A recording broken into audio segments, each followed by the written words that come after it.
मरहबा collection mall, readymade कपड़ों का भरपूर खजाना, jeans pant, T shirt, cargo pant, night pant, बच्चे और बच्चियों के लिए अच्छे खूबसूरत और उम्दा ड्रेस। पता याद रखें, जमुर हाई स्कूल में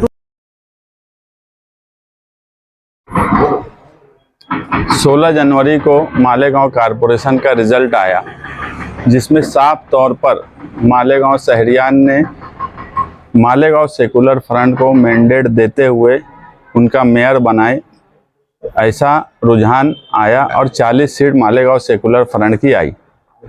मगर मालेगांव सेकुलर फ्रंट के लीडरान और जिम्मेदारान ने यह फैसला किया कि शहर की तामीर और तरक्की और ख़ास तौर से शहर के तहफ़्फ़ुज़ के लिए हमें सबको लेकर चलना है।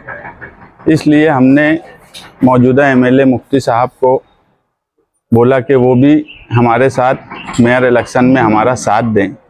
उसके बाद उन्होंने भी मीडिया में बोला कि वो साथ देने के लिए तैयार है, मगर ऑफिशियली उनसे मुलाकात की जाए तो मालेगांव सेकुलर फ्रंट के एजाज उमर साहब, सुहेल अब्दुल करीम और इनके साथ में सेकुलर फ्रंट के जिम्मेदारान उनसे जाकर मिले और उनको बोला गया कि आप मेयर बनाने के लिए हमारा साथ दीजिए। तो उन्होंने कहा कि उनके पार्लियामेंट्री बोर्ड और उनके चुन के आए हुए मेंबरान से मशवरा करके वो बोलेंगे।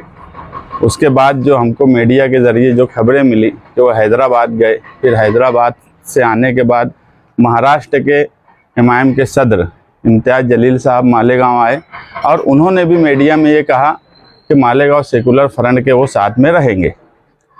ये सब बातें हो रही है। ऑफिशियली हम उनके पास एक वफ्द की शक्ल में गए, उनसे बातचीत की। मालेगांव सेकुलर फ्रंट मेयर बनाने के लिए तैयारी कर चुका है और अल्लाह के करम से हमारे पास अदद भी है मेयर बनाने का। मगर उसके बावजूद भी हम ये चाहते हैं और ये चाहते थे और अभी भी हम चाहते हैं कि शहर की तामीर और तरक्की और शहर के तहफ़्फ़ुज़ के लिए मौजूदा एमएलए और उनकी पार्टी मालेगांव सेकुलर फ्रंट को मेयर बनाने के लिए साथ दे। मगर इम्तियाज़ जलील साहब के बयान के बाद भी अभी तक उनकी तरफ से जो हमारा वफ्द गया था उसके जवाब में उन्होंने कोई ऑफिशियल बात हमसे करने के लिए किसी को नहीं भेजा है। हम अभी भी यही चाहते हैं कि फ़िरका परस्तों से कारपोरेशन को महफूज रखा जाए, मालेगांव शहरियान को महफूज रखा जाए और शहर की तरक्की के लिए मिलजुल कर काम करने की तरफ मालेगांव सेकुलर फ्रंट चाहता है।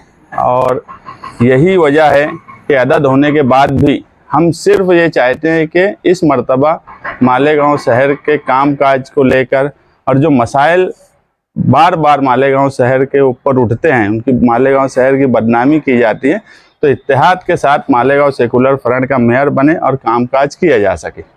पार्लियामेंट्री उनके बोर्ड की ओर से अभी तक कोई रिस्पांस नहीं आया? नहीं, अभी तक जिस तरह से उन्होंने कहा था कि ऑफिशियली कोई वफ्द भेजना चाहिए, ऑफिशियली वफ्द जाने के बाद उनकी तरफ से कोई ऑफिशियली बात करने के लिए कोई वफ्द या उनका पार्लियामेंट्री बोर्ड या उनके जिम्मेदारान हमसे अभी तक ऑफिशियली नहीं मिले। कब तक इंतजार करेंगे आप? इंतज़ार करने की हमें कोई ज़रूरत नहीं है।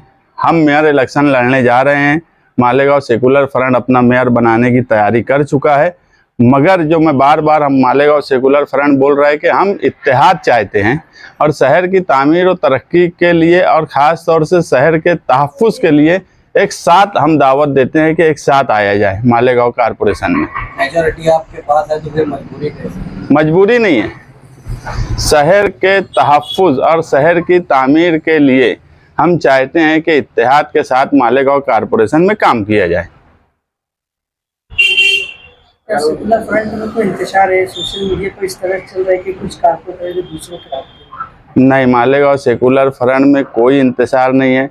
मालेगांव सेकुलर फ्रंट के 40 लोग जो हैं वो 40 एक साथ हैं और वो मेयर बनाने की तरफ जा रहे हैं।